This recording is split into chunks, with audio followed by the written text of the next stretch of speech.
ইতিহাসের সবচেয়ে বুদ্ধিমান সবচেয়ে অসম্ভব একটা ব্যাংক ডাকাতি, যেখানে ডাকাত ঢুকলো, পুলিশও ঢুকলো, কিন্তু শেষে যে মানুষটা বের হলো সে আদৌ কি ডাকাত ছিল নাকি ছিল ব্যাংকের ভিতরে লুকানো এক শয়তানি বুদ্ধির মাস্টার মাইন্ড। আজকের ভিডিওতে আমরা ইনসাইড ম্যান মুভির সেই অসম্ভব হাইজটা ভেঙে দেখব। একটা ব্যাংক ডাকাতি যেটা ঘটেছিল সবার সামনে, তবু কেউ ঠেকাতে পারেনি। এটা কিভাবে সম্ভব হলো, চলুন শুরু করা যাক।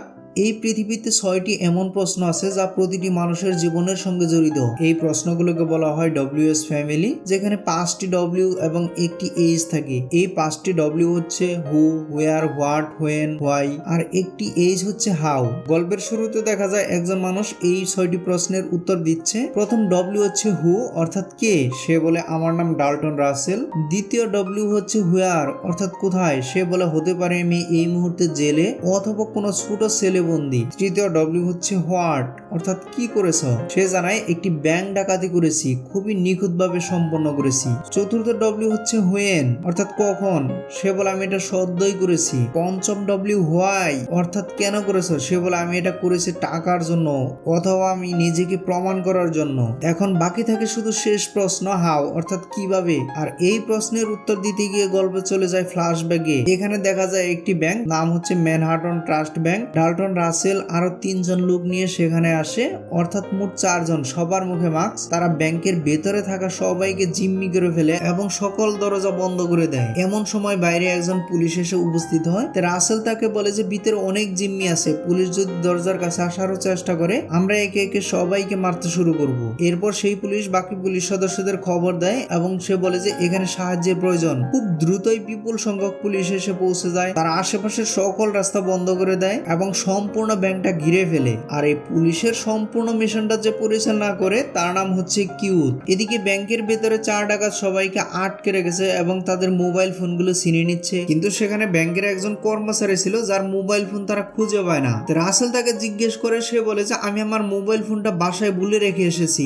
রাসেল তাকে বারবার সতর্ক করে বলে যে আমাকে মিথ্যা বলো না, কিন্তু লোকটি বারবার একই কথা বলে যে আজ আমি আমার মোবাইলটা বাড়িতে ভুলে রেখে এসেছি। তখন রাসেল যত মোবাইল ফোন জব্দ করেছে সেগুলো থেকে খুঁজতে খুঁজতে এই লোকটির নাম্বার পেয়ে যায়, যার নাম হচ্ছে পিটার।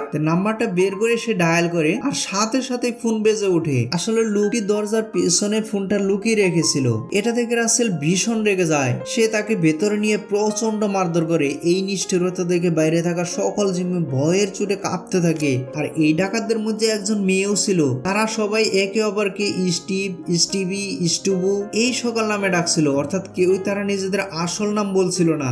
এখন ব্যাংকের ভেতরে যত মানুষ জিম্মি ছিল সবাইকে তারা কাপড় খুলতে বলে এবং সবাইকে একই রকম পোশাক দেয় এবং বলা হয় যে এগুলো পরো আর মুখে মাস্ক লাগাও। আর ডাকাতরাও ঠিক একই রকম পোশাক পরে ফেলে। তো বন্ধুরা এখানে হয়তো একটা টুইস্ট আছে। তো বন্ধুরা এখানে আপনারা অবশ্যই বুঝতে পারছেন যে সকল জিম্মিকে তারা একই রকম পোশাক পরায়। যখন ডাকাতি শেষে সবাই বেরিয়ে পড়বে তখন যাতে পুলিশ বুঝতে না পারে যে কে ডাকাত আর কে সেখানে জিম্মি ছিল। আর সেখানে একটি বৃদ্ধ লোক ছিল যে হঠাৎ করে অসুস্থ হয়ে পড়ে। সে বলে তার হৃদরোগ আছে। রাসেল তাকে বাইরে যেতে দেয়। পুলিশ যখন ওই বৃদ্ধকে ধরে তখন সে বলে যে ভেতরে 4জন ডাকাত আছে, তারা সবাইকে বন্দী করে রেখেছে। তারা বলছে যে কেউ যদি গেটের কাছে আসে তাহলে তারা সবাইকে মেরে ফেলবে। এদিকে ব্যাংকের ভেতরে রাসেল এবং তার 2 সঙ্গী সম্পূর্ণ ব্যাংকটা ঘুরে দেখছিল। সেখানে প্রচুর টাকা ছিল। এরপর 3জন একটি স্টোর রুমে যায়। স্টোর রুমটা দেখে রাসেল বলে যে ওয়াও বিউটিফুল। মনে হচ্ছিল সে ডাকাতি করতে আসে নাই, সে যেন অনেকদিন ধরে এমনই কোনো জায়গা খুঁজছিল। এখন ব্যাংকের মালিক আর্থার কেসকে এই খবর দেওয়া হয় যে আপনার ব্যাংকে ডাকাত পড়েছে। তারা পুরো স্টাফ এবং ক্লায়েন্টদের আটক করে রেখেছে। আর্থার জিজ্ঞেস করেন যে কোন ব্রাঞ্চে। তখন উত্তর আসে ব্রাঞ্চ নাম্বার 32 শুনে তিনি অত্যন্ত অস্থির হয়ে পড়েন। তিনি সঙ্গে সঙ্গে একজন মহিলাকে ফোন করেন যার নাম হচ্ছে ম্যাডলিন হোয়াইট। তিনি একজন পাওয়ার ব্রেকার, অর্থাৎ অত্যন্ত উচ্চ পর্যায়ের গোপন ডিল করানো বিশেষজ্ঞ। আর্থার তার সঙ্গে দেখা করতে যান। তিনি হোয়াইটকে বলেন যে ব্রাঞ্চে ডাকাত পড়েছে আর সেখানে একটি সেফ ডিপোজিট বক্স আছে আর ওই বক্সে অত্যন্ত মূল্যবান জিনিস আছে। তা আমি চাই না ডাকাতরা সেই বক্সটি খুলুক। পুলিশ বা অন্য কেউ যেন সেই বক্সটি খুলতে না পারে। এটাই ছিল আর্থারের দুশ্চিন্তা। হোয়াইট সন্দেহ প্রকাশ করে বলে যে হয়তো ওই বক্সে কোনো নিউক্লিয়ার ক্ষেপণাস্ত্র লঞ্চ করার কোড আছে। আর্থার তাকে বলে যে ওই বক্সে যা আছে তা তোমার জন্মের অনেক আগে থেকে, আর তাতে কারো কোনো ক্ষতি নেই। হোয়াইট বলে সবারই নাই, তবে আপনার জন্য বিপজ্জনক। তা আর্থার তখন ব্যাখ্যা করে যদি ওই জিনিসগুলো পৃথিবীর সামনে চলে আসে আমাকে কঠিন প্রশ্নের মুখোমুখি হতে হবে। হোয়াইট তার জন্য একটি কাজ করার সিদ্ধান্ত নেয়। সে শহরের মেয়রের সঙ্গে কথা বলে, কারণ সে বহুবার মেয়রকে সাহায্য করেছে আর এবার সে মেয়রের সাহায্য চাইছে। মেয়রের সহায়তায় হোয়াইট ডিটেকটিভ কিথের সঙ্গে দেখা করে, যিনি পুরো ডাকাতির কেসটি তদন্ত করছে। হোয়াইট তাকে বলে যে আমাকে তোমার সাহায্যের প্রয়োজন, কিন্তু ডিটেকটিভ কিউথ কারোর সঙ্গে কোনো সহযোগিতা করতে চান না। হোয়াইট বলে যে তুমি চাইলে প্রমোশনও পেতে পারো। কিউথ উত্তর দেয় যদি আমার যোগ্যতা থাকে আমি নিজে থেকেই প্রমোশন পেয়ে যাব। হোয়াইট বলে কিন্তু সেই কেসটার কি হবে যেখানে তোমার উপর অভিযোগ আছে যে $40,000 গায়েব হয়ে গেছে। আসলে হোয়াইট পরোক্ষভাবে কিউথকে বোঝাচ্ছিল যে যদি সে এই কেসে সহযোগিতা করে তাহলে সে তাকে $40,000 কেস থেকে মুক্ত করে দিবে। ডিটেকটিভ কিউথ অবশেষে তার সঙ্গে কাজ করতে রাজি হয়, কিন্তু পুলিশের এখনো সেই ডাকাতদের সম্পর্কে বরাবর কোনো ধারণা নেই। তারা বারবার ব্যাংকের নম্বরে ফোন করে ডাকাতদের সঙ্গে কথা বলার চেষ্টা করে, কিন্তু ডাকাতরা তাদের ফোন তুলে না। ডাকাতরা ব্যাংকের সব সিসিটিভি ক্যামেরা ইনফ্রারেড লাইট লাগিয়ে দিয়েছিল, ফলে সব ক্যামেরা সম্পূর্ণরূপে নিষ্ক্রিয় হয়ে যায়। এই কারণে পুলিশ ব্যাংকের ভিতরে কি হচ্ছে কিছুই দেখতে পাচ্ছে না। এই সময় পুলিশ ডাকাতদের ব্যবহৃত গাড়িটিও খুঁজে পায়। ওই গাড়ির গায়ে একটি স্টিকার ছিল, আর তাতে লেখা ছিল perfectly planned painting we never leave. Sticker খুলে ফেললে পুলিশ বুঝতে পারে যে গাড়িটিও চুরি করা। এদিকে ডাকাতরা ব্যাংক থেকে আরো একজনকে বাইরে পাঠায়। ওই লোকটি ব্যাংকের কর্মচারী, নাম বিক্রম। সে একজন শিখ। তার গলায় একটি বড় বক্স ঝুলে থাকতে দেখা যায়। তো পুলিশ তার উপর সন্দেহ প্রকাশ শুরু করে। পুলিশ তাকে জিজ্ঞেস করে যে এটার ভিতরে কি বোমা আছে। সে বলে যে না, এর মধ্যে কোনো বোমা নেই। পুলিশ তার গলা থেকে সেই বক্সটি খুলে নেয়। তার উপর লেখা ছিল রাত 9টার মধ্যে আমাদের 2টি বাস ও একটি জেট প্লেন চাই, পাইলট সহ, এবং বিমানের ট্যাঙ্ক পুরো ভর্তি থাকতে হবে। যদি আমাদের কথা না মানো তাহলে 9টার পর প্রতি ঘন্টায় আমরা একজন করে মানুষকে ক্যামেরার সামনে মেরে ফেলবো। ব্যাংকের চারদিকে বিস্ফোরক লাগানো আছে, কেউ কাছে আসার চেষ্টা করলে সব উড়িয়ে দেব। এদিকে ব্যাংকের ভিতরে দেখা যায় যে বেসমেন্টের সব জিম্মিদের একটি কক্ষে বন্ধ করে রাখা হয়েছে। সেখানে একটি ছেলে মাস্ক খুলে ফেলতে শুরু করে। সে বলে এতে আমার দম বন্ধ হয়ে আসছে, এভাবে মরার চেয়ে গুলিতে মরা ভালো। এরা আমাদের একই রকম পোশাক পরিয়েছে যাতে পুলিশ ঢুকলে আমাদের ভুল করে গুলি করে ফেলে। সে চিৎকার করতে শুরু করে। সবাই তাকে থামাতে চায়, কিন্তু সে খুবই হতাশ, কারো কথা শুনছে না। তার আওয়াজ শুনে রাসেল সেখানে আসে। মুখে মাস্ক পরা রাসেল তাকে টেনে অন্য ঘরে নিয়ে যায় এবং নির্মম ভাবে মারধর করে। ডাকাতরা পুলিশের কাছে আরেকটি বার্তা পাঠায়, ভেতরের সবাই ক্ষুধার্ত, আমাদের জন্য খাবার পাঠাও। পুলিশ সিদ্ধান্ত নেয় যে পিৎজা পাঠানো হবে, আর পিৎজার বক্সের ভেতরে একটা ট্রান্সমিটার লাগিয়ে দেওয়া হবে যাতে ডাকাতদের কথোপকথন শুনতে পারা যায়। পিৎজা দেওয়ার আরেকটি কারণ ছিল পিৎজা খেতে হলে সবাইকে একসঙ্গে জড়ো হতে হবে, আর সেই সঙ্গে তাদের আলাপ সহজেই শোনা যাবে। পুলিশ পিৎজা পাঠায়। ট্রান্সমিটারের সাহায্যে পুলিশ ডাকাতদের কথাবার্তা রেকর্ড করে, কিন্তু তারা এক অদ্ভুত ভাষা বলছিল। পুলিশ কেউই বুঝে না এটি কোন ভাষা। পরে একজন লোক বলে যে তার স্ত্রী আলবেনিয়ান, তাকে ডাকা হয় এবং তিনি জানান যে এটি আলবেনিয়ান সাবেক প্রেসিডেন্টের একটি পুরনো ভাষণ। অর্থাৎ ডাকাতরা ইচ্ছা করে রেকর্ড চালিয়েছিল, কারণ তারা কিভাবে যেন জেনেছিল যে পিৎজা বক্সে ট্রান্সমিটার লাগানো আছে। তারা পুলিশকে সম্পূর্ণ ভুল পথে চালাতে চেয়েছিল। এদিকে ব্যাংকের ভেতরে দেখা যায় যে সব জিম্মিকে একই কক্ষে রাখা হয়নি। ডাকাতদের মেয়ের সঙ্গী স্টিভি একটি কক্ষে ঢুকে 4 জন মানুষকে আলাদা কক্ষে তুলে নিয়ে যায়। সেখানে একজন মহিলা হোস্টেস ছিল। সে 4 জনকে একটি কক্ষে আটকে রাখে, বাইরে বেরিয়ে চিৎকার শুরু করে। তার সঙ্গী সঙ্গে সঙ্গে তাকে ধরে ঠিক সেই কক্ষে আটকে দেয় যেখানে সেই লোকগুলোকে রেখেছিল।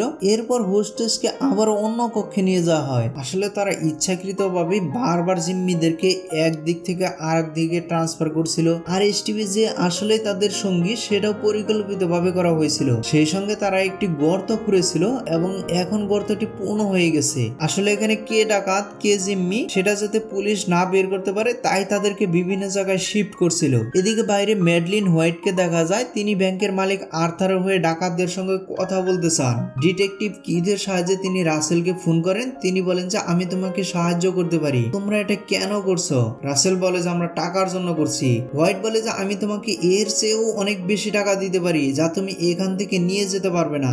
রাসেল তাকে ভেতরে আসার অনুমতি দেয়। তখন হোয়াইট রাসেলের সামনে এসে বলে তুমি ভালো করে জানো যে তুমি এখান থেকে বের হয়ে পালাতে পারবে না, আত্মসমর্পণ করো। আর তুমি যদি আত্মসমর্পণ করো তাহলে তোমার 3 থেকে 4 বছরের সাজা হবে মাত্র। আর জেল থেকে বের হওয়ার পর তোমাকে $20 লাখ দেওয়া হবে। তখন রাসেল তাকে বলে যে তুমি সোজাসুজি কেন বলছো না যে তুমি এখানে কেন এসেছো। হোয়াইট বলে যে আমি তোমাকে সম্পূর্ণটা বলতে পারবো না। রাসেল বলে যে তাহলে আমি বলি, দ্বিতীয় বিশ্বযুদ্ধের সময় একজন আমেরিকান লোক সুইজারল্যান্ডের একটি ব্যাংকে কাজ করত, আর হিটলারের সেনাদের সঙ্গে তার খুব ভালো সম্পর্ক ছিল। ওরা অন্যদের বাড়ি গাড়ি লুট করে নিজেদের ভান্ডার ভরেছিল, আর যার জন্য তুমি এখানে এসেছো সেও ঠিক তাদেরই একজন। হোয়াইট বলে যে আমি তোমার এত কথা শুনতে চাই না, আমাকে শুধু একটা লোকার পর্যন্ত যেতে হবে। হোয়াইট বাইরে চলে আসে। বাইরে এসে ডিটেকটিভ কিউ জানতে চায় যে ভেতরে কি হয়েছে, কিন্তু সে কিছুই বলে না, কারণ কিউ জানেই না যে মিস্টার আর্থারের সেই সেফ ডিপোজিট বক্সে কি ছিল। এদিকে রাসেল যে সময়সীমা দিয়েছিল তার মধ্যে বাস আর জেট আসার কথা সেটাও পেরিয়ে গেছে। কিউ ফোন করলে রাসেল তাকে বিভিন্ন অদ্ভুত প্রশ্ন করে এবং কথায় জড়িয়ে ফেলে। ধীরে ধীরে কিউ বুঝতে থাকে যে রাসেল ইচ্ছে করেই সময় নষ্ট করছে। কিউ তারপর রাসেলকে কল করে বলে যে তুমি যা চেয়েছিলে আমরা সব প্রস্তুত করেছি, কিন্তু তার আগে আমি ভেতরে যেতে চাই। আমি দেখতে চাই যে তোমরা কাউকে মেরে রেখেছো কিনা। রাসেল ভিতরে আসতে দেয়। সে একে একে কিউতকে সব কক্ষ দেখায় যেখানে জিম্মিরা ছিল। শেষ কক্ষে নিয়ে গেলে সেখানে 3 জন মানুষ ছিল। ওদের মুখে কোনো মাস্ক ছিল না এবং তারা খুবই ভীত ছিল। রাসেল বলে যে এরা সেই লোক যারা খুব বেশি কথা বলে। তারপর রাসেল কিউতকে দরজা পর্যন্ত পৌঁছে দিয়ে যায়। তারা বেশ ক্যাজুয়াল কথা বলছিল। আলাপের মাঝখানে কিউত বলে যে তুমি আমার সঙ্গে বাইরে চলে আসছো না কেন। রাসেল উত্তর দেয় যে আমার কাজ এখনো শেষ হয়নি, আমি এই দরজা দিয়েই বের হবো।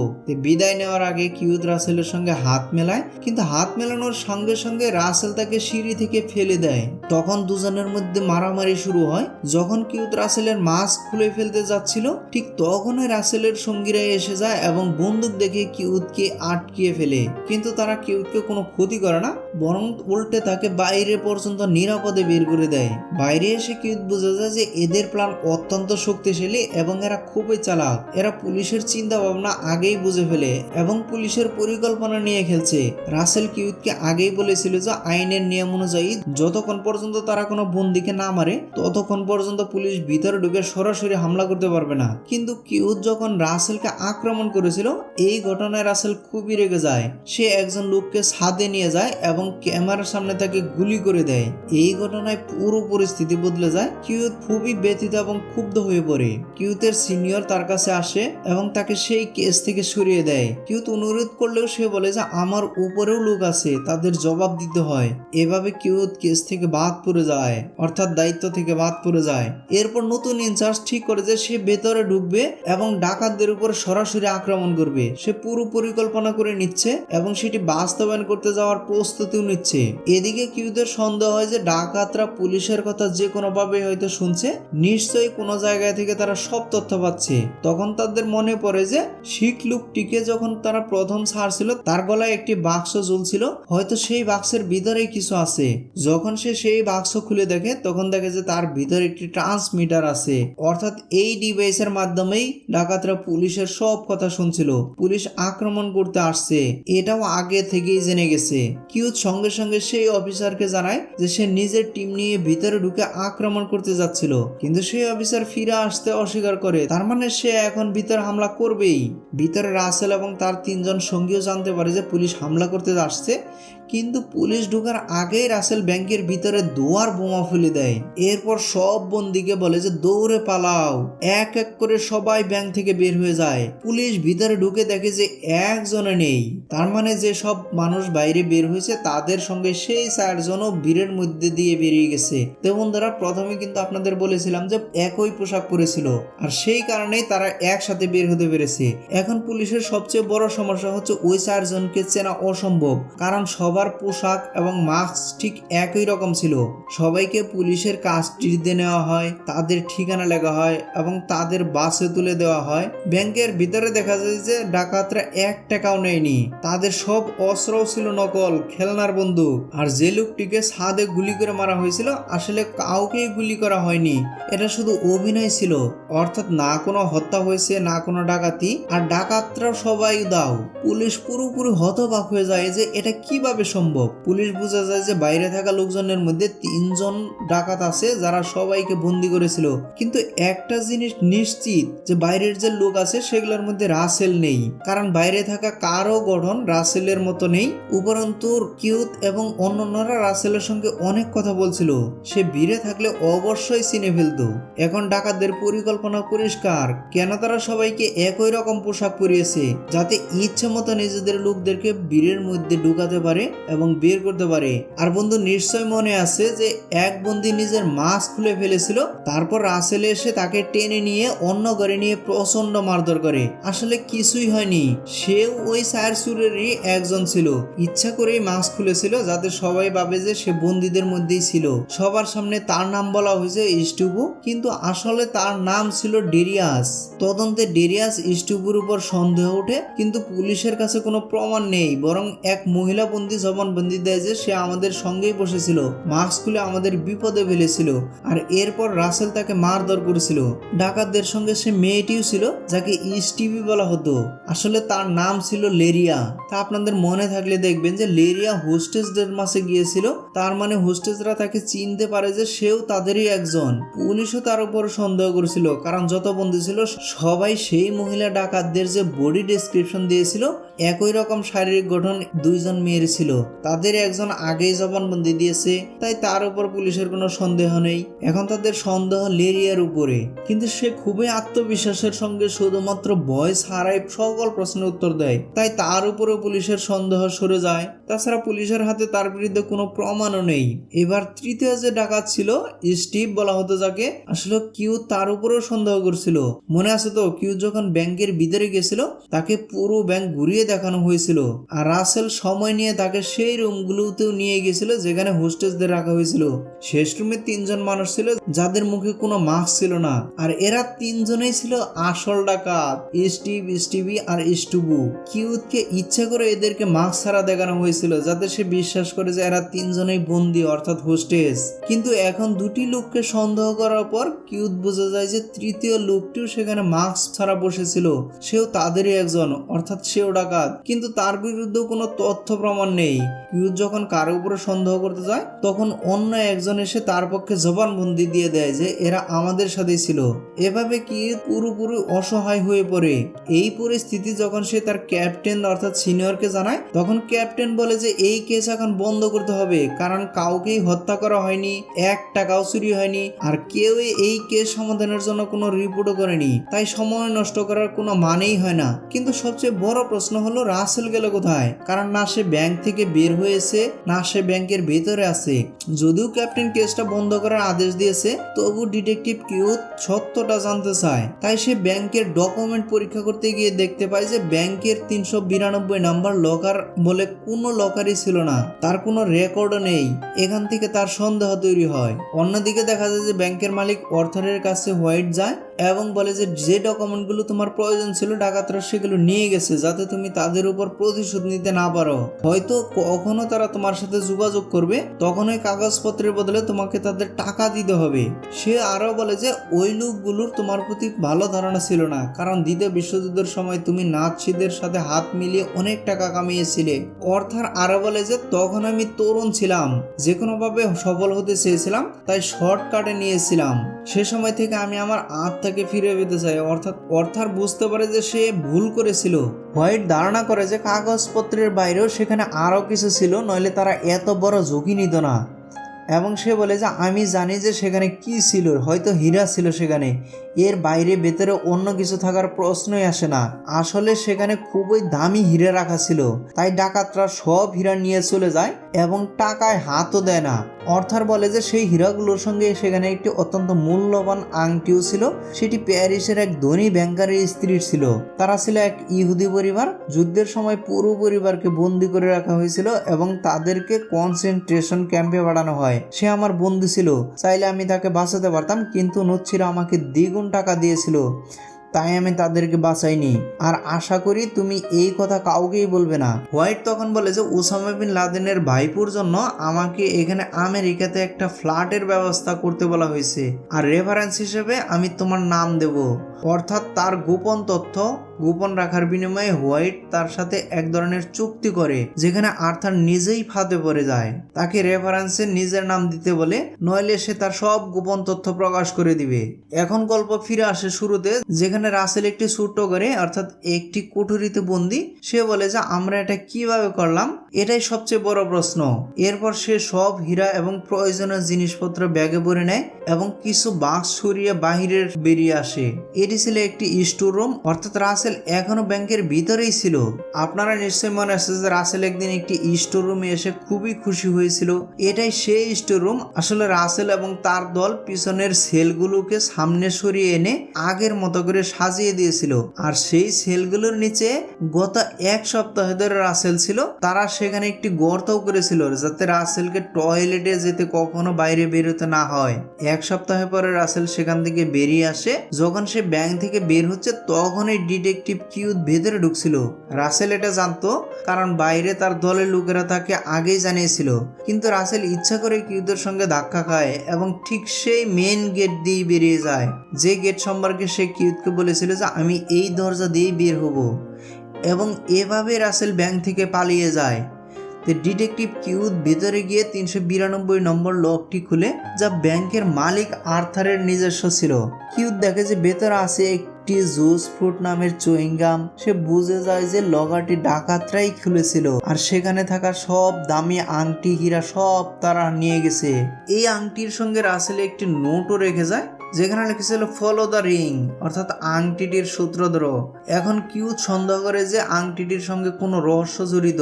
বাইরে রাসেল গাড়িতে তার সঙ্গীদের সঙ্গে বসে, সেখানে আগেই 4 জন ছিল। আসলে ব্যাংকের ভিতরে 4 জন নয়, মোট 5 জন ডাকাত ছিল। আর একজন সবসময় হোস্টেসদের মধ্যে বসে থাকতো, তার নাম হচ্ছে শাম। সে নিজে ইহুদি এবং কলম্বিয়ার বিশ্ববিদ্যালয়ের অধ্যাপক। সে ছাত্রদের যুদ্ধের সময় ঘটে যাওয়া ঘটনাগুলো পড়াতো, কিভাবে অত্যাচার, কিভাবে জাতির নামে মানুষ হত্যা করা হয়েছিল এবং কিভাবে কিছু লোক সেই সময়ের সুযোগ নিয়ে ভুল কাজ করেছিল। এখান থেকে আমরা বুঝতে পারি যে রাসেল কিভাবে জেনেছিল যে সে আর্থার দ্বিতীয় বিশ্বযুদ্ধের সময় কি ভুল কাজ করেছিল, তার সেই নথিগুলো কোথায় ছিল। আসলে এই অধ্যাপকই সব কিছু রাসেল এবং অন্যান্যদেরকে জানিয়েছিল। এদিকে দেখা যায় যে পুলিশ ডিটেকটিভ কিউথ এখন আর্থারের কাছে যায় এবং লকার থেকে পাওয়া আংটিটি দেখায়। কিউথ বলে যে এটা তোমার প্রথম ব্যাংক, যা 1948 সালে খোলা হয়েছিল, আর এই লকারের 1948 থেকে এখন পর্যন্ত কোনো রেকর্ডই নেই। আমি এই কেস তদন্ত করব। কিউথ বুঝে যায় যে এই কেস দ্বিতীয় বিশ্বযুদ্ধের সঙ্গে জড়িত, যেখানে অনেকেই সংকটের সুযোগ নিয়ে অন্যায়ের কাজ করেছিল, আর আর্থারও তাদের মধ্যে একজন। এরপর কিউথ সরাসরি যায় হোয়াইটের কাছে। সে আর্থারের হয়ে ডাকাতদের সঙ্গে যোগাযোগ করছিল। মেয়রও সেখানে ছিল। কিউথ হোয়াইটকে একটি নম্বর দেয় এবং বলে যে এদের সঙ্গে যোগাযোগ করো, আর এটি ছিল office of war crime issue এর নাম্বার। এভাবে কিউথ হোয়াইটকে বোঝাতে চায় যে সে সব জানে এবং সে এই কেসের শেষ পর্যন্ত যাবে। এদিকে হোয়াইট তার প্রতিশ্রুতিও রাখে। কিউথের উপর সে $1,40,000 মামলা যেটা ছিল সেখান থেকে সে পুরোপুরি মুক্ত হয়ে যায়। এরপর কিউথ বাড়ি ফিরে যায়। সেখানে তার গার্লফ্রেন্ডে ছিল। সে যখন কোটের পকেটে হাত দেয় তখন সে সেখানে একটি হীরের আংটি পায়। তখন তার মনে পড়ে যায় ব্যাংকে যে লোকটির সাথে ধাক্কা খেয়েছিল। সে বুঝতে পারে যে এই লোকটি হচ্ছে পুরো প্ল্যানের মাস্টার মাইন্ড রাসেল তার পকেটে হীরা 2টি কারণে রেখে যায়। 1 নম্বরে সে দেখাতে চেয়েছিল যে সে ঠিক সেই দরজা দিয়েই বেরিয়েছে যেমন বলেছিল। 2 নম্বরে কিউথ বলেছিল যে সে তার গার্লফ্রেন্ডকে বিয়ে করতে চায়, কিন্তু তার কাছে টাকা নেই। এই হীরা বিক্রি করলে সে হয়তো যথেষ্ট টাকা পাবে এবং সে বিয়ে করতে পারবে। আর এভাবেই গল্পটি শেষ হয়। তো এই সিনেমাটি 2006 সালে মুক্তি পায়, যার IMDb তে রেটিং ছিল 7.6 এবং এর বাজেট ছিল $45 মিলিয়ন, আর বক্স অফিসে আয় করেছে $186 মিলিয়ন। তো আশা করি গল্পটি আপনাদের অবশ্যই ভালো লেগেছে। তো বন্ধুরা, ভিডিওটি সম্পর্কে অবশ্যই আপনারা আপনাদের মতামত জানাবেন, আর চ্যানেলটি সাবস্ক্রাইব করে না থাকলে অবশ্যই চ্যানেলটি সাবস্ক্রাইব করে পাশে থাকা বেল আইকনটি প্রেস করে রাখবেন। আর খুব শীঘ্রই নতুন আরো একটি ভিডিও নিয়ে আসতেছি। সে পর্যন্ত সবাই ভালো থাকবেন। Bye bye, take care.